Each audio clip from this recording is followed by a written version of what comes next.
Scales are very important.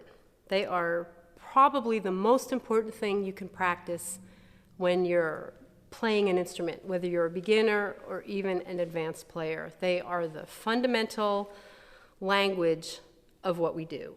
So I cannot stress enough how important scales are. That's why they're always on auditions. That's why you always have to play them or should have to play them in your lessons, because they really help you be a better player.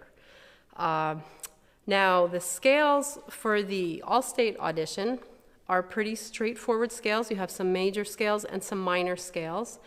And the trickiest thing about them is each one has a different articulation. You also should notice that the scales are in cut time. So we do it to a half note, and we have to play them at a half note equals 100. So I'm going to do the line that's F major and D minor, and I'm going to put my metronome at 100 so you can just hear the tempo for these scales.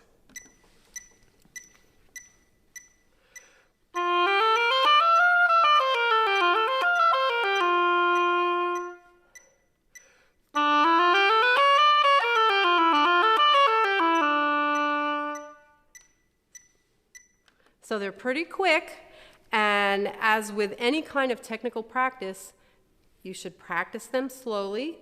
As I suggested in the technical section of practice, if you did it twice as slowly, that would be a lot easier to practice. So I would now have my 100 beat being a quarter note, and if that's the case, these would sound like this.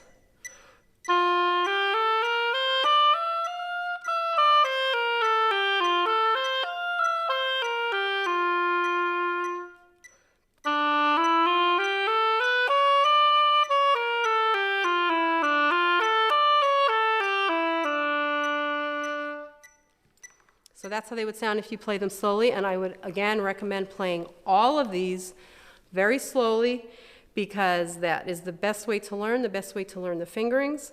Fingerings are very important on the oboe. We don't have a lot of alternate choices. We have very specific fingerings that you must adhere to.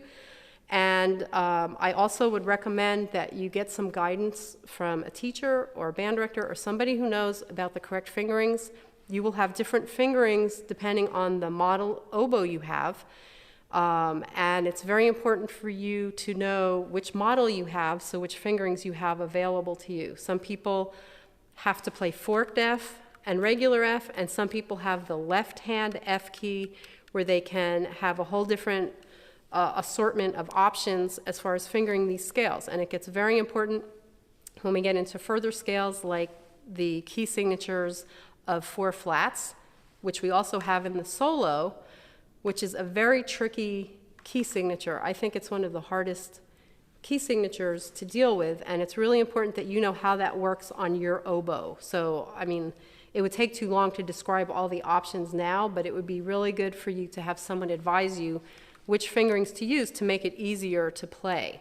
And as far as the chromatic scale goes, all the fingerings for the chromatic scale are normal, regular fingerings on the oboe. There are no tricky fingerings for the chromatic scale. You just have to practice it slowly and then be able to move up your metronome to be able to play it at the tempo that they ask you to play it.